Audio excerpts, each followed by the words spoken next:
Hey guys, this is Charlie, and what we're gonna have here is my top 6 favorite final girls of all times in a horror movie. So, for the list, what we have here are 5 and 4, 2 and 3, number 1, and then number 3.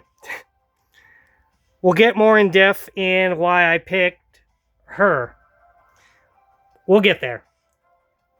And there's our girl, Laura LaVera, Sienna Shaw of Terrifier 2 and 3. Yeah.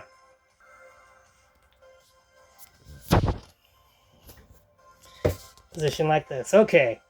So, what makes a final girl, in my opinion? What makes a final girl is she is the last girl standing in what is primarily a horror film scenario, where she's being chased by a stalker. She figures out how to outmaneuver said stalker, and she's the last girl standing in the horror film. Now, some of these choices here, they're not fully horror movies because they're part of a franchise where there were other elements that were factored in, but primarily their start was a horror film. Now, okay, so honorable mentions. I'm going to go with one honorable mention. Okay, I'll give two honorable mentions since this is going to be essentially a top 5 with 2 honorable mentions. That's how I want to do this. Okay, so first honorable mention that I'm going to go with is going to be Sarah Connor of the Terminator franchise. Now, like I said, there's going to be some of these where other entries in the franchise were not horror films, but she primarily started in a horror film because the first Terminator movie is a slasher film where Sarah Connor is a restaurant waitress who is being stalked by an unnamed serial killer robot cyborg from the future who's been given this mission from the future to go back, find her, locate her, take her out to essentially bring about Judgment Day, which we get more of in later films. Now, the reason why Sarah Connor rates so low, essentially towards the bottom of this list, even though I really love her in Terminator 1 and Terminator 2 when she's more badass. Number 1, future films in the franchise, they did kind of basically ruin what made her badass in part 2. If it was just part 1 and part 2, and that was a franchise we were looking at, then Sarah Connor is a strong female lead. But future films in the franchise took away a lot of what made her badass. Like in Terminator 3, Rise of the Machines, she's killed off screen, essentially.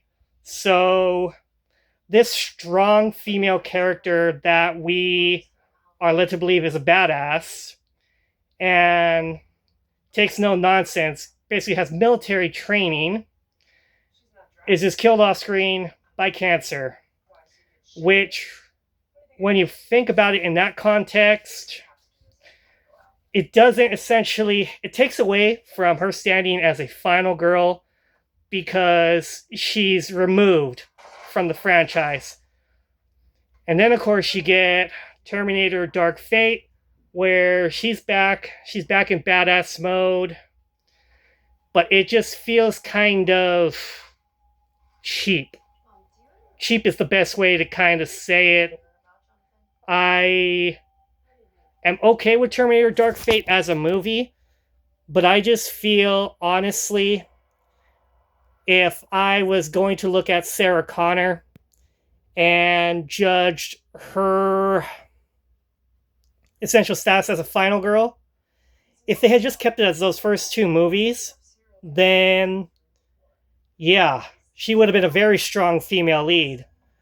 But future films in that franchise, they took what made her work and just really, they brought it down. They brought down the status.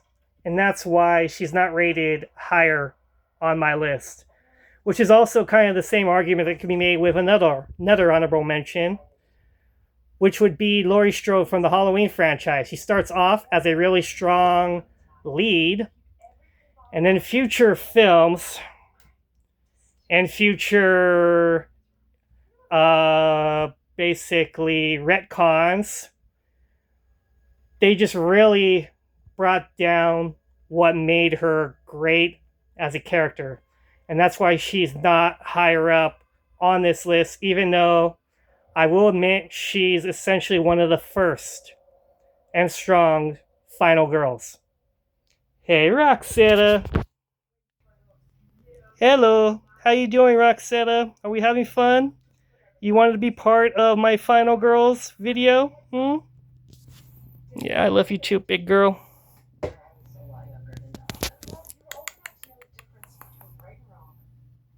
Yeah. Okay. So that is Sarah Connor and Laurie Strode. Now, another honorable mention I'm going to say is Margot from Faces of Death. And essentially the reason why I'm making this video of my favorite final girls, my top 5 favorite final girls. Margot, essentially, I really like the idea that she is a content creator who is trying to prove or disprove for herself and for others if this content that she's seeing on a streaming site, essentially like a Reddit or like a YouTube, is real or faked. And she basically goes down a rabbit hole of, I need to prove that this is real for myself, and I need to prove that this is real because I am dealing with this PTSD from a previous event that I have not gotten over yet, and I blame myself for this mistake that I know that I made. I could have done better. I need to save these people that are in this video because it's what I need to do. I really like that concept and take on the final girl because it makes it feel more relevant, where anybody can be the hero of their own story. So I really like that idea and this modern take on a final girl. So yeah, I can't put her higher up on this list because she's too new. She's in the zeitgeist now. If they make any future Faces of Death movies, maybe I'll reevaluate and see where I'm at, rewatch it when it comes out to own, and see where I'm at then. If I would rate her up higher in the list, or where we're at. Okay. Number 5.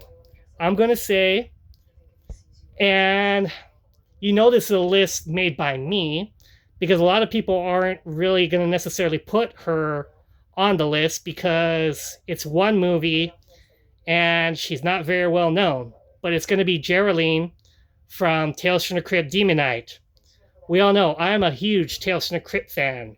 I love that series from the 80s into the early 90s. Tales from the Crypt is a big part of what I love about horror, like horror anthologies. It's a show that I was watching way earlier than I should have been because it was on syndication on Fox. And I just love Tales from the Crypt. As a franchise, as a TV show, it's awesome. Jeryline, as a character, played by Jada Pinkett Smith, who we don't talk about because we do not want to get slapped by Will Smith, Mr. Jim Smith, Desperado, none of this, six gunniness, no, you don't want nada. Okay, yeah, that was my Wild Wild West reference. Hopefully I didn't mess that up. But yeah, okay, so Jada Pinkett Smith as Jeryline. She is essentially a criminal who made some mistakes in her past.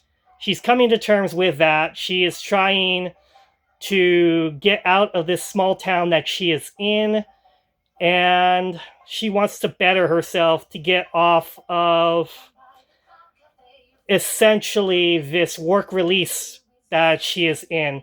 And then all of a sudden she's gifted with this great honor of being the savior of the universe by being given a cosmic key. I'll call it a cosmic key, that if the blood runs out of it, will bring about the darkness, essentially.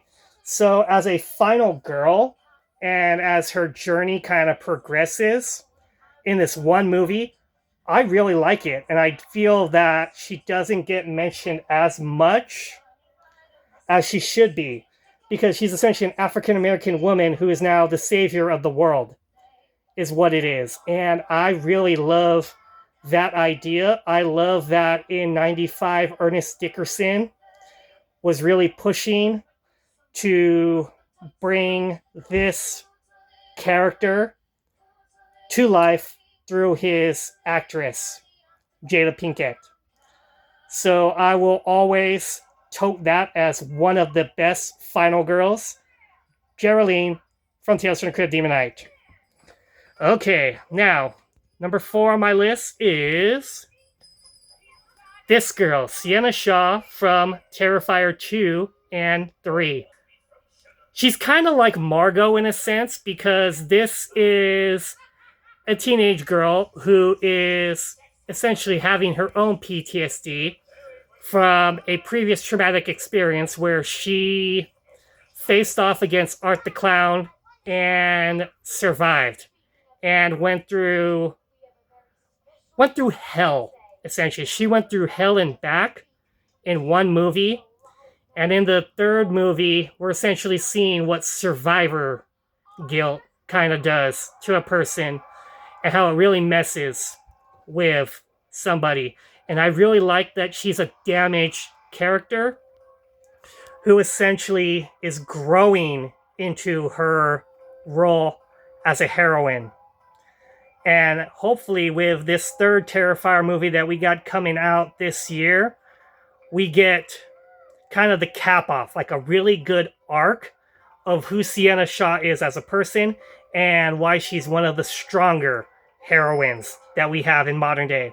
So yeah, Sienna Shaw, Terrifier franchise, number 4 on the list. Now, number 3, actually it might be a little bit of a cheat, is my girl Elvira, Cassandra Peterson, right here.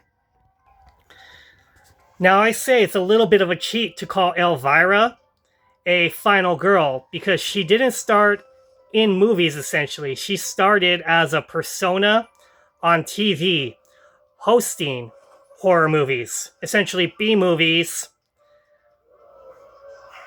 and kind of making comedy off of that. But she did star in this movie right here, which is essentially her life's journey. Her life's journey from being just this small town girl who has her horror show to becoming an actual real life heroine in this small town, as she's trying to be more than the horror hostess that she is, and essentially getting her inheritance to make her name for herself as something more than just the horror hostess that everybody knows her as. Now, if it was only Elvira, the persona on TV, the horror hostess, you wouldn't consider her a final girl. But because this movie exists, I would definitely consider her a final girl, because she becomes like Rambo. Literally becomes like Rambo. Like a figure right there. She becomes like Rambo in this one because she's a badass. Embodies all of what makes a final girl strong. And I like that she started as a horror hostess of bad movies and essentially is living her own in real life. And I like that. That's such a great concept, such a great idea. I'm glad that the Elvira movie from '88 exists. I'm glad it exists, to be honest. Because it's a great movie, and it's a great persona. It adds more to her persona as an actual character and not just a horror hostess. Now, number 2. My girl Nancy Thompson from A Nightmare on Elm Street. Now, of all the characters that I have listed in my final girls, Nancy Thompson from A Nightmare on Elm Street, she has the biggest arc because it encompasses 3 films. First movie, A Nightmare on Elm Street, 1984. She is the shy girl. She's got the jock boyfriend. All of a sudden, she's in the situation where she's having bad dreams. Her friends are having very similar dreams. There is somebody in their dreams that is hunting them down. She has to rise up to outsmart Freddy Krueger, the icon Freddy Krueger, the dream boogeyman. She has to outsmart him, and she does it very much in Kevin McAllister fashion. She outsmarts him in the first one. She turns her back on him, takes away his power. She outsmarts him, essentially. Even though we know he comes back because he's Freddy Krueger, in the dreams, he's essentially eternal. He always comes back because every town has an Elm Street. So, yeah. He comes back in Dream Warriors, which is a great horror film. Essentially is a step up in the Nightmare on Elm Street franchise, Dream Warriors. And she comes back basically as a health professional for these troubled teens who are essentially going through what she went through in the first film. And she helps them, with the help of another girl, come to terms with their dream personas and who they are in their dreams and how they can use that to overcome the dream demon in this film, which they essentially do. But she also goes out guns blazing in a blaze of glory to sacrifice herself for these kids, basically as their mentor, to teach them how to do better for themselves. And I love that idea. I love that idea in the horror franchise where she becomes a teacher and a mentor for these troubled teens who nobody believes that there's somebody after them in their dreams. And she teaches them to be better and essentially become heroes in their own mind, which was awesome and a great way to defeat Freddy in the third one, even though we know he comes back again. And then the cap off is Wes Craven's New Nightmare, which is essentially meta movie before Scream was a thing. And I consider this the third arc in her journey because Heather Langencamp, the actress, is now being stalked by Freddy, the dream character, who is essentially leaving film and coming to reality to get her because she's the only one who ever stood up to him and won. And that's a great idea for a franchise, seeing how the movie affects her in real life, where she's just a mother with a child who's dreaming about Freddy Krueger. He's haunted by these dreams. She will help him overcome his nightmares because he's her child. He's her everything. Such a great character, such a great context. And that's why Heather Langencamp, Nancy Thompson, number 2 in my favorite final girls. Now, number 1 in my favorite final girls is Ellen Ripley. Essentially the strongest final girl when I think of the very definition of what makes a final girl a final girl. Ellen Ripley doesn't take shit from anybody. She does not take crap from anybody. Sigourney Weaver really brought life to that character, not just in the first film, but in the second one where she's suffering from PTSD again. PTSD just really seems to be like something that really makes Final Girls relevant to me, where they suffer a traumatic experience and they overcome it. For Ripley, overcoming her PTSD is going back to the alien world in Aliens and essentially nuking that entire planet from orbit, because that's the only way that you deal with a xenomorph, is you essentially nuke the entire colony. I love it. I love it. I love that idea. And essentially, you come face to face with what made the xenomorphs the way they are, which is the mother, the queen. She takes that badass on, and she makes it her own. She owns her role as the final girl in that final battle with the alien queen. And then, of course, you get Alien Resurrection, Alien 3. All those films essentially add to what makes Ellen Ripley, the character, great, because Sigourney Weaver, as a person, just embodied what makes that character strong. And that's why I prefer her to Sarah Connor. That's why I feel that she's the original final girl over Laurie Strode. Because as the films progress on, Sigourney Weaver, her strength never altered. Her strength as a character grew. Because Sigourney Weaver is Sigourney Weaver. Sigourney Weaver doesn't mess around. And I really like that. She embodied what the character represents, and she'll always be my favorite final girl because it's Ellen Ripley.